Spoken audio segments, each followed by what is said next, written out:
এখন দেখছি নেটে দেখাচ্ছে, আমরা তো বেদ বেদ পড়েছি, হ্যাঁ পড়েছি, সত্য ত্রেতা দাপর কলি, 3টে যুগ। এখন যদি কেউ বলে ওসব মানি না, তার কিছু করার নেই। তবে তবে মরে গেলে গীতা ভাগবত হবে তো, তা ভগবান কিন্তু বলেছে হরিনাম হবে তো। অজ্ঞস্য শ্রদ্ধা ধানস্য সংশয় আত্মা বিনশ্যতি নয়ং লোক হস্তি না পরং না সুখং সংশয় আত্মনা। বেঁচে থাকাকালীন আমি শাশ্বত সনাতন ধর্মের সৃষ্টিকর্তা কৃষ্ণ, আমাকে যারা ভজিনী অবমাননা করেছিল, ইহলোকে দেহ দিয়ে সুখ পায়নি অর্জুন। মরে গিয়ে ওই লোকটা কখনোই পিণ্ড খেয়ে স্বর্গে যেতে পাবে না, ওর পাপের ফল ওকে ভোগ করাবো আমি কৃষ্ণ। শুনতে পেয়েছ? হ্যাঁ। এখন সনাতন ধর্ম নিয়ে একটু আলোচনা করি। আমরা ছিলাম আর্য, এশিয়া মহাদেশ থেকে যে সিন্ধু নদীর তীরে বাস করতাম। আমরা যেমন, আমার বাড়ি দেপাড়া, উত্তর 24 পরগনা, অশোকনগর থানা। সুটি নদী আছে, এই সুটি নদীতে এক সময় শুনতাম নটিরা বাস করতো। নটি চেনো তো? ওই যে নটি বিনোদিনী, যারা গান বাজনা করতো ইত্যাদি ইত্যাদি, আর বেশি আলোচনা করব না, ওটাই থাক। সেই নটিরা বাস করতো, তাই জানতে পারলাম জায়গাটার নাম হলো নটিনী। যেমন আমার এই জায়গাটা যেটা বাস করছি, আমার গ্রামের নাম দেপাড়া। দেরা বাস করতো, দে মানে কায়স্থ। এখানে ব্রাহ্মণও ছিল, ব্রাহ্মণ কায়স্থের বাস ছিল। এবং আমি দেখেছি তাদের জমিগুলো বেচে দিয়ে চলে গেছে ব্রাহ্মণেরা। দে পুকুর বলে একটা দেদের নামে পুকুর আছে, সান বাঁধানো, এসব আছে দেখছি। যাক, তাহলে আমরা ওই যে নদীটার নাম হলো সিন্ধু নদী, যেমন আমরা বাস করছি গঙ্গা নদী আমাদের কাছে, গঙ্গা নদীর তীরে, ভালো কথা। আচ্ছা, ওরা সিন্ধু নদী কোথায় আছে? পাকিস্তানে। দেখবেন এই সিন্ধু নদীর তীরে বাস করতাম আমরা আর্য, এশিয়া মহাদেশ থেকে এসেছিলাম, আমাদের নাম ছিল আর্য, ভালো কথা। এবারে কি হলো, আমরা বাস করছি আর্য আর অনার্য, দেখবে দুটো নাম আছে। অনার্য কারা? যারা বনে বাদারে পশু শিকার করতো, চাষবাস করতো না, হ্যাঁ, যারা ভোগ করতো ইচ্ছা মতো, একটা নারীকে হয়তো অনেকে ভোগ করতো, অনার্য পশু পাখি মারতো, বোঝা গেল, চাষবাস করবো না ওইসবভাবে করতো, দিন যাপন করতো, বেদ শিক্ষা লাভ করতো না, শিক্ষা লাভ করতো না। যেমন আমার ভারতবর্ষের উন্নতির একমাত্র সহায়ক হচ্ছে শিক্ষা। সেই শিক্ষামন্ত্রী এখন, হ্যাঁ, চুরি করে করে মানে টাকা নিয়ে নিয়ে সব চাকরি দিচ্ছে শিক্ষামন্ত্রী। শিক্ষার দশাটা কোথায় এনেছে দেখেছো? শিক্ষার দশাটা কোথায় এনেছে দেখেছো? সংস্কৃত ভাষা পড়তে দেবে না, বেদ পুরাণকারের কথা জানতে পারবে না। ক্যাসেট চালিয়ে এখন পূজা হয়, ক্যাসেট চালিয়ে চণ্ডী পাঠ হয়, চণ্ডী স্তব হয়, ভাবাও দিন আসছে। তাহলে কিন্তু মুসলমান ভাইরা, তারা কিন্তু অ্যারাবিক তাদের ছেলেদের পড়াচ্ছে। কোথায় বলো তো? মাদ্রাসায় তারা তাদের অ্যারাবিক পড়াচ্ছে, কোরআন পড়াবে, কোরআন পড়াবে, সব কিছু ভালো। তারা যাক, ওটা নিয়ে আলোচনা এখানে ইতি দিলাম। কিন্তু কথাটা কি হলো, আমাদের বেদ পাঠ করতে হতো, তাদের বলা হতো আর্য আর অনার্য, বুঝতে পেরেছো? তাহলে আর্য তারা গুরুগৃহে কী করতো, বেদের আবার 4টি অংশ আছে। সেই 4টে অংশ কি জানো? 4টে বেদ, ঋক্সাম, যজুর্বেদ, অথর্ববেদ। ঋক্সাম যজুর্বেদে আছে এই যে নানান দেবদেবী আমরা পূজা করি, তো ওই দেবদেবীর মন্ত্র পাবে, বোঝা গেল। যখন চণ্ডী পাঠ করি, ও ঋগ্বেদের অংশ, চণ্ডীতে পরিষ্কার লেখা আছে, এরকম আছে। আচ্ছা, এরপরে কি হলো, হে অর্জুন, যাক অর্জুন বলে ফেললাম, হ্যাঁ শোনো, আমাদের ওই বেদ পাঠ করতো। বেদের 4টে কি, আমাদের এই যে জীবনধারাটা 4টে ভাগে ভাগ করা হলো। ব্রহ্মচার্য, গার্হস্থ, বানপ্রস্থ, সন্ন্যাস। সন্ন্যাস শব্দের কী অর্থ হলো? ব্রহ্মচার্য হলো ওই 5 থেকে 20 বছর বয়স অবধি আমাকে গুরুগৃহে চলে যেতে হবে, বেদ পাঠ শিখতে হবে, ঠিক আছে, ব্রহ্মচার্য, বোঝা যাচ্ছে হলো। এবার হচ্ছে গার্হস্থ, 20 বছর বয়স থেকে আমাকে বিয়ে করতে হবে, সন্তানাদি তৈরি করতে হবে, বংশ রক্ষা করতে হবে, ইত্যাদি ইত্যাদি, বোঝা গেল। আচ্ছা, হ্যাঁ, বুড়ো বয়সে আবার দেখবে কে? ছেলে দেখবে, পালন করছি, ওই জন্য আমরা লেখাপড়া শেখাচ্ছি, ছেলে ভালো চাকরি করবে, হ্যাঁ, ভালো মন্দ খাওয়াবো, সুখে রাখবে। না বাবা, সুখে এখন রাখবে না, বৃদ্ধাশ্রমে পুড়িয়ে দিয়ে আসবে। যে ছেলেরা ভালো মাইনে পাই বেশি না, তারা বাবা মাকে রেখে দেয় না, কারণ ওই যে এখন আমার বইয়ের সঙ্গে বনবে না, হ্যাঁ, হ্যাঁ, আমার মা হয়তো সেই সেভিংস পরতো, সব ঢেকে ঢুকে রাখতো দেহ। আচ্ছা, বউ করছে না, হয়তো শাশুড়ি আমার মা হয়তো পেছনে লেগে থাকবে সেই বইয়ের। যাক গে যাক, ভালো কথা। আচ্ছা, এবারে কি হলো? তাহলে কি হলো? আমরা সংসার পাতলাম। 50 বছর যেই বয়স হবে আমাকে কিন্তু বনে চলে যেতে। বনে কেন যাব আমার ঘর বাড়ি ছেড়ে? তারপরে সন্ন্যাস, কথাটার অর্থ কি হলো? গীতাতে কি বলা আছে? বিহায় কামাঞ্জা পুমাং সরতি নিষ্প্রিয় নির্মম নিরহংকার শান্তিমাধি গচ্ছতি। যার মধ্যে কোনো অহংকার নেই, কামনা বাসনা শূন্য হয়ে সংসারে কর্ম করছে, ছেলে পালন করব, মেয়েকে বিয়ে দেবো, কিন্তু তার বিনিময়ে ছেলের মেয়ের কাছে কিন্তু কিছু চাইবো না। ঈশ্বরের সংসার, এখানে কেউ সুখ দিতে পারে না, পারে পরম ঈশ্বর, এটাই তার বিশ্বাস। তাই নিষ্কামভাবে কর্ম করছে। আমার ঠাকুর রামকৃষ্ণের একটা কথা বলি, খুব সুন্দর লাগবে। আমার ঠাকুর রামকৃষ্ণ ভক্তদের বলছে, তোরা তো ঠাকুরের কাছে কত কি চাইছিস, শোন, আমার কান দিয়ে শোন। আমাকে তো বলিস ঠাকুর কবে আমার ছেলের চাকরি হবে, মেয়ের বিয়ে হবে। হ্যাঁ, তাহলে আমার কথাটা শোন ভালো করে। আকবর ভারতের শাসনকর্তা ছিল, চিনিস? মোগল সাম্রাজ্যের শ্রেষ্ঠ সম্রাট আকবর। এই আকবর তখন ছিল সম্রাট ভারতবর্ষে। এক ফকির সাহেব সে ভাবছে, তা আমি তো ক্রমশ বুড়ো হয়ে যাচ্ছি, একসময় আর ভিক্ষে করতে পারবো না, খাওয়া হবে না। তুই আকবরের কাছে যাবো আজকে, দোয়া মাগ দে, মানে ভিক্ষা মাগ দে, কিছু ধন দৌলত সে যেন দেয়, সেটাই যেন আমি রেখে দেবো। হ্যাঁ, ব্যাংক তো তখনকার দিনে ছিল না, জমিয়ে রেখে দেবে, সেই পয়সা খরচ করে করে খাবে বুড়োকালটা, বুড়ো বয়সটা, তাহলে আর ভালোই যাবে। তা আজকে ফকির সাহেব আকবরের দরবারে হাজির। সেই দিন ছিল, এবং তোমরা জানো মুসলমান ভাইরা শুক্রবারে নামাজ পড়ে 12টায়। তো যাই হোক, আকবরও তো মুসলমান, ইসলাম ধর্ম, ইসলাম ধর্ম অবলম্বীরা আল্লাহ মালিকের 5 ওয়াক্ত করে নাম করে। কোরআনে লেখা আছে, পড়িলে নামাজ খোদা পাবে, ছাইলে নামাজ দোজখে যাবে। যারা দেহ দিয়ে আল্লাহ মালিকের 5 বার নাম করবে না, তাদের মৃত্যুর পর নরকে যাবে, দোজে মানে নরক। আর যারা 5 ওয়াক্ত আল্লাহ মালিকের নাম করে দেহ পাপ মুক্ত করবে, কাম ক্রোধ লোভ মুক্ত করবে, তাদের দেহটা মৃত্যুর পর সরাসরি আত্মা বেশ যাবে। শুনতে পেয়েছো? আবার ওই ব্যক্তি সেই আল্লাহ মালিকের কৃপায় আবার ভবে তাকে সৃষ্টি করবে, জন্ম দেবে, আবার সুদেহ সু মানে সুস্থভাবে জীবনযাপন করবে, সুখ শান্তি লাভ করবে। বুঝতে পারলে তো? হলো। তা এখন ফকির সাহেব দেখছে, তা সেই আকবর তো নেই দরবারে। হঠাৎ আকবরের গলার আওয়াজ পেয়েছে, আল্লাহু আকবার, আল্লাহ, আল্লাহু আকবার, আল্লাহ। ফকির সাহেব বলছে, বাবা সর্বনাশ, আমি কত বড় পাপী, এ জগতের মালিক তো আমার আল্লাহ, আল্লাহকে আমি ডাকবো? ভারতের সম্রাট যদি আল্লাহ মালিকের শরণাপন্ন হয়, তার বাড়ি দিয়েছে, গাড়ি দিয়েছে, বিবি দিয়েছে, সন্তানাদি দিয়েছে, হ্যাঁ, তার সব কিছু আছে, তবুও সে আল্লাহ মালিককে ডাকে। তো তা আমি তো জানি মানুষ রোগে শোগে আল্লাহ মালিককে ডাকে, তাহলে তো তার রোগ শোক নেই, পয়সা কড়ির অভাব নেই, সে আল্লাহকে ডাকছে। তার কত বড় বিশ্বাস, এই বাড়ি গাড়ি সব আমার আল্লাহ দিয়েছে, তাহলে আমি কেন ভিখারি হব?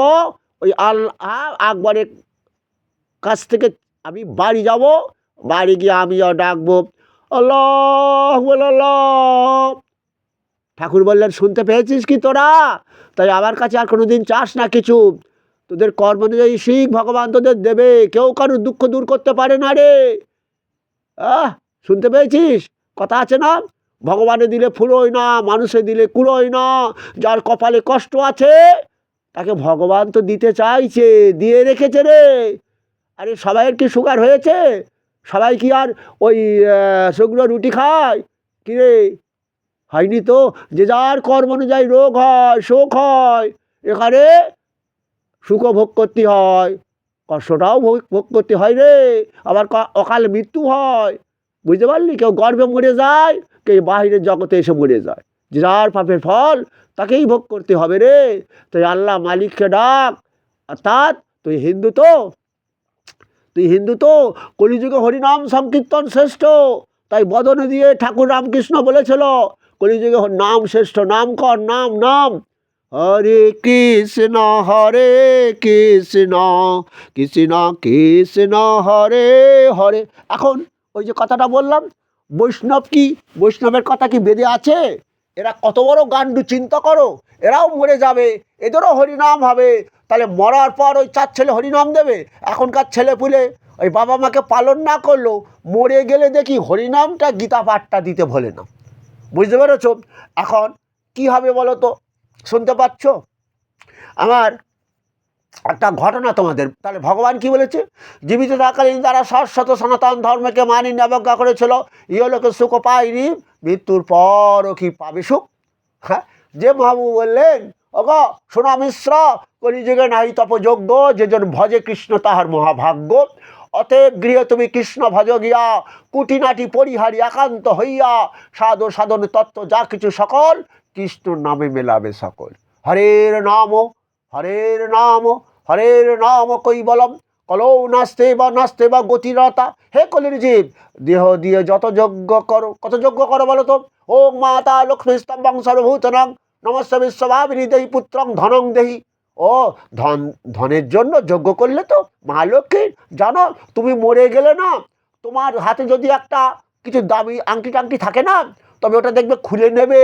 ওই যে পাথরের আংটি পরে 20,000 টাকা গোমেদ, 20,000 টাকা পান্না, সব খুলে নেবে। ওটা বেচে দেব জহরিকে, যা কিছু আসে। কিছু কি বুঝতে পারলে? কোনো ধন দেবে না। অর্জুন যখন বলছে কৃষ্ণ তোমার গীতা মনে রাখতে পারছি না, কি করব? চঞ্চল মন কৃষ্ণ প্রমাণতি বলবৎ দৃঢ়ম, তৎসহং নিগ্রং মন্যে বাইরেব শুধু। মন বড় চঞ্চল, কৃষ্ণ বসে আনতে পারছে না। বলে অর্জুন বসে আনতে হবে কি? অসংসহ মহাবাহ মন দুর্নিগ্রহম চলম, অভ্যাসেন তু কন্তেয় বৈরাগ্যেন তা গৃহ্যতে। অর্জুন, ধন দৌলত কি তুই সঙ্গে দেবে না, মৃত্যুর পর তো সেই গীতা পাঠ হবে। কি গো, তোমরা বুঝতে পারছো? মরার পর তো গীতা পাঠ দেয়। হ্যাঁ, তাহলে বৈরাগ্য ভাবটা কি বুঝতে পারলে? মরার পরই হরিনামও দেবে, গীতাও দেবে, আর কিছু দেবে না। তাহলে বৈরাগ্য ভাব। ওই জন্য সময় করে নাও, ধন তৈরি করো, সেটাও তোমার কাজে যেমন লাগবে। তোমার ধন না থাকলে ওই ছেলে ভালো করে লোকজন খাওয়াবেও না, ভালো করে শ্রাদ্ধ শান্তি করবে না। ব্রাহ্মণ জাত এখনকার দেখো তো, ব্রাহ্মণ চেয়েই যাবে, তারও দোষ নেই, কারণ তার যজমান আছে একটা গ্রামে, প্রতিদিন তো আর মরে না। তাই সে 30 কেজি চাল, সেদ্ধ চাল, 30 কেজি আতপ চাল কী করেই বা খাবে? আমি তো দেখছি কোন সবই ব্রাহ্মণ, সব গরিব, খাওয়া হয় না ভালো।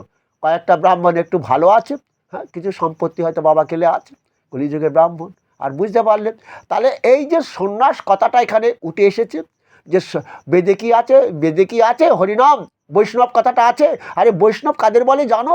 যেটা বেদে বলা আছে, ব্রহ্মচার্য, গার্হস্থ, বানপ্রস্থ, সন্ন্যাস আমাদের লাভ করতে হবে।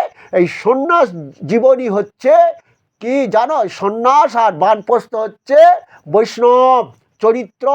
শোনো, সন্ন্যাস যে নিষ্কামভাবে সংসারে কর্ম করে, যারা বলে, কি বলে, এটা ঈশ্বরের সংসার।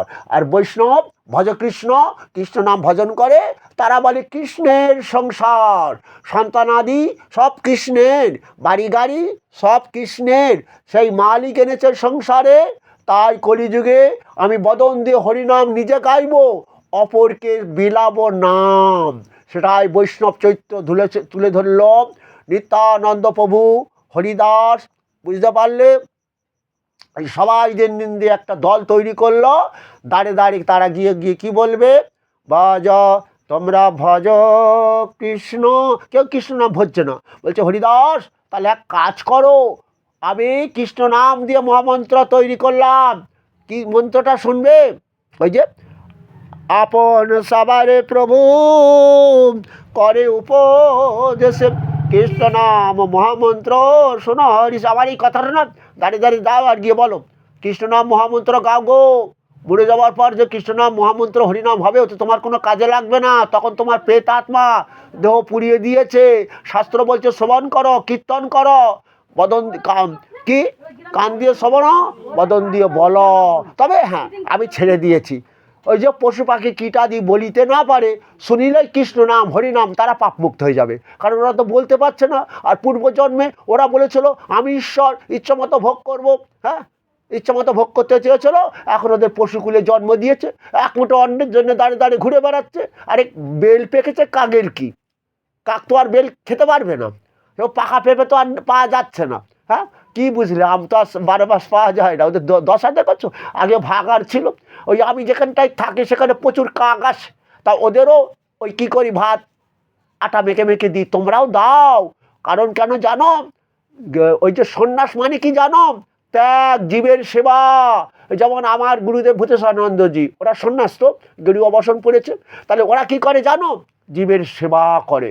কারণ তাদের তো আর সংসার নেই, কোথাও বন্যা হলো, মানুষ খেতে পাচ্ছে না, তাদের কাছে চলে যাচ্ছে, যে তাদের খিচুড়ি রান্না করছে, বস্ত্র দিচ্ছে। কথাগুলো বুঝতে পেরেছো? সন্ন্যাস হচ্ছে সেবা বা ত্যাগ, যেটা আমাদের গীতাতে অর্জুনকে বলেছিল, আমার ভক্ত শ্রেষ্ঠ সেই ভক্ত, নমাং কর্মাণি লিম্পতি, ন মে কর্মফলে স্প্রিয়া, ইতিমাং জহ ভিজানাতি, কর্মভিন সবদ্ধতে। আমি নিষ্কাম কর্ম করি থাকি অর্জুন, কোনো ফলের আশা না নিয়ে। তাই আমার ভক্ত যদি সেই নিষ্কামভাবে কর্ম করে, আমাকে অবশ্যই লাভ করবে। তাহলে সন্ন্যাস জীবন হচ্ছে সেই ভগবানের ওই জ্ঞানের কথা। আর এই কলিযুগে সেই ভগবান তাই তৈরি করলেন বৈষ্ণব, ঠিক সন্ন্যাসীর মতো। কি করবে, তার চরিত্রটা কেমন হবে? তিনদপি শুনিছেন তরুরিব সংস্রণা। কোনো সন্ন্যাসীকে তুমি যাই বলো উত্তর দেবে না, যদি তুমি খারাপ কিছু গালাগাল দাও অভিশাপ দেবে না। ব্রাহ্মণ অভিশাপ দেয়, হ্যাঁ বুঝতে পেরেছ, কিন্তু সন্ন্যাসী হলে তাকে অভিশাপ দিতে পারবে না। শোনো তাহলে কি বলছে, তিনদপি শুনিছেন তরুরিব সংস্রণা, অমামিনা মানা দেন সদা কীর্তনিয়া হরি। তাহলে চরিত্র কেমন, তিন থেকে দিনতর, তিন উপর দিয়ে হেঁটে যাও, তিন প্রতিবাদ করে না। হলো কাঠুরিয়া বৃক্ষকে ছেদন করছে, কাঠুরিয়াকে বৃক্ষ ছায়াদান করছে। শুনতে পেরেছ, মেরেছে কলসির কানা, তাই বলে কি প্রেম দেব না? ভগবান দেখিয়ে দিয়ে গেল। আচ্ছা হলো, আর কি বলছে, তিনদেবী শুনিছেন তরুব অমামিনা মানা দেন সদা কীর্তনে। কে তোমাকে মান দেবে না, খিস্তি দেবে? আমি মাইকটা যদি জোরে বাজে না, বলে হ্যাঁ আমরা বাড়িতে থাকতে পারছি না, টিভি সিরিয়াল দেখা যায় না, নানান রকম। আমার পাশে আছে, দেখছি তো, একজন বলেই ফেলছে আমার সে কানটা নাকি কালা হয়ে গেছে, ওর হরিনাম শুনে নাকি জোরে জোরে হয়। শুনতে হবে। তাই চিন্তা করো না বৈষ্ণব, তোমার পেছনে আমি আছি, তাদের চেতনা আমি দেবো। জগাই মাদাইকে চেতনা দিয়েছিলাম, চক্র হে চক্র, সুদর্শন আমার ভক্ত পরম বৈষ্ণব নিত্যানন্দকে আঘাত করেছে, ওই মাধাই দ্বিখণ্ড করে দাও। তোমার ভয় নেই, কে তোমারে মান দেবে না দেবে চিন্তা করো না, আমার হরিনাম বেরাও। এইরকমই তোমাকে হতে হবে, ধরে মারবে বৈষ্ণব, মারবে। এদিনও আসছে, কেন? সবই তো মাতাল। কারণ সরকার এখন বলছে আমার মদ বেচে সংসার চলছে, তোমাদের লক্ষ্মী ভাণ্ডার থেকে আরম্ভ করে এইসব দেবো কী করে গো? শুধু লক্ষ্মী ভাণ্ডার না, আরও অনেক কিছু আছে, বুঝতে পারলে? এখন একটা অজুহাতে দেখাচ্ছে, কারণ ভাগবতে তো লেখা আছে বাবা, এটা তো মহাকলি। ছেলে মেয়েরা বাবা মা মানবে না, বয়োজ্যেষ্ঠ ব্যক্তি মানবে না, বেদ পুরাণ শাস্ত্রের কথা মানবে না, বাবা মাকে তো জানতে বেলায় মানছে না। আবার সেই মরা ফটোটা বাড়িকে ঘরে কি হবে, ওটাও কে বলেছে ওটা নাকি ভূত পেত, তাই জন্য ওটা বাড়িতে রাখবে না, ওটাকে ডাস্টবিনে ফেলে দিয়ে আসছে। এটা আশ্চর্য আবার কিছু নয়, এগুলো ঘটবে কলিতে। তাহলে রবি ঠাকুরের ছবিগুলো ফেলবে না নিশ্চয়ই, না তার মধ্যেও তো ভূত আছে। এই নেতাজি, আমি কথাটা খুব দুঃখ লাগলো, আমার স্বামীজি, আমার গুরুদেব ভূতেশানন্দজি, ফেলবো কি আমি? না, হ্যাঁ ওরা আর এক গান্ডুপ, কারণ ওরা তো সকলে বিষয় চিন্তা করছে, এখন তো সবই দেখছি মতো মাতাল। হ্যাঁ, জ্ঞান তো হারিয়েই ফেলেছে, তাই দুঃখ লাগছে। কোথায় জানো, এই কুকুরগুলো না খেতে দিই কেন জানো? ওই যে ভগবান বলল ঈশ্বর হমহং সিদ্ধ হম বলবান ভোগী সুখী। হ্যাঁ, যে বলেছিল অসত্যমা প্রতিষ্ঠাংতে জগতা হুরান ঈশ্বরম, ঈশ্বরবিহীন জগৎ, বেদ পুরাণ শাস্ত্র মিথ্যা, আমি ঈশ্বর ইচ্ছামতো ভোগ করবো। ভগবান বলল তুই ভোগ করবি তো, তোকে আমি কি করবো জানিস? ওই দেহের মৃত্যুর পর অধম গতি লাভ করাবো। ওই যে আসরিং জনিমা পন্না মোরা জন্মনি জন্মনি মাম প্রাপ্যইব কোন তো তোদের জানতি অধমাঙ্গতি।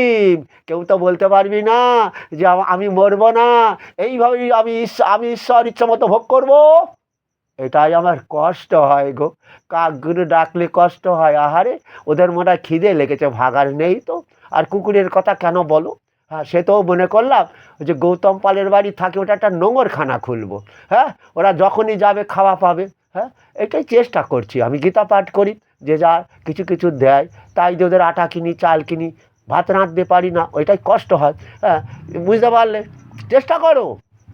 এক মুঠো অন্ন দিয়ে খাও, ঠিক আছে। এই মরা ফটো ওই বাবাকে খেতে দাও, সত্যি মরা ফটো তো আর খেতে পায় না, ওই রসগোল্লাটা ওটা একটা কুকুরকে দাও, তোমার ওই কুকুরটা আশীর্বাদ করবে, তোমার বাবার আঁতবাটা যেন তাড়াতাড়ি করে গতি লাভ হয়। কারণ তুমি জানো তো ওই যে কী করো বলো তো, অনেকে দেখেছো ওই যে আদ্যা মায়ের ওখানে, মা দক্ষিণা কালীর ওখানে, এইসব বড় বড় জায়গায় বাবা মা মারা যাওয়ার পর আত্মার শান্তির জন্য দরিদ্র নারায়ণ না অতিথি নারায়ণ সেবা দেয়। এখন আর গরিব কেউ নেই। আমার আদ্যাপীঠে আমিও লাইন দিতাম, দেখতাম ওই সব মানে 500 মানে হয়তো আজকে ফ্রি মানে খাওয়াবে, কারণ একজনের বাবা মরে গেছে, মা মরে গেছে, ওরা আবার লোক খাওয়ায় না, ওখানে ওই সাধু সন্ন্যাসী অনেক আসে, ভক্ত সব আসে, ওদেরকে খাওয়ায়। হ্যাঁ, এটাই তাদের শান্তি। কেন আমাদের গীতাতে বলেছে যোগ্যবিহীন মানুষ ইহলোকে বৃথায় জীবনযাপন করে, মানে জানো এই যোগ্যবিহীন মানে সেবাযোগ্য যারা না করে ইহলোকে তারা বৃথায় জীবনযাপন করে। হ্যাঁ, এদের মতো মহাপাপী কেউ নেই অর্জুন। তাই বললে নিষ্ঠান ভোগানিব দেওয়া দাসন্ত যোগ্য ভাবিতা তৈ দত্ত না প্রদীপ জগতের সেনসব, আমাকে যারা না দিয়ে খায় তারা চোর। বলে না আমি আমার ছেলেকে খাওয়াচ্ছি, বউকে খাওয়াচ্ছি, আরে ছেলেকে খাওয়াচ্ছ কি, ছেলে বুড়ো বয়সে তোমাকে খাওয়াবে, বউকে খাওয়াচ্ছ বাচ্চা দেবে, বংশ রক্ষা করবে, ঘরে সংসারে কাজ করে দেবে, শুনতে পাচ্ছ তোমরা? তাই খাওয়াচ্ছ তো, ওটা তো আমাকে নিষ্কাম কর্ম, নিষ্কাম, বোঝো না? গাভী কেড়ে কেড়ে দুধ দেবে খাওয়া, কুকুরকে তো কেউ খেতে দাও না। কুকুরের মধ্যেও তো আমি কৃষ্ণ রয়েছি আত্মারূপে, ইহই বা তৈজিত স্বর্গ যেসব সাম্যস্থিত মনম, কুকুরকেও খেতে দাও।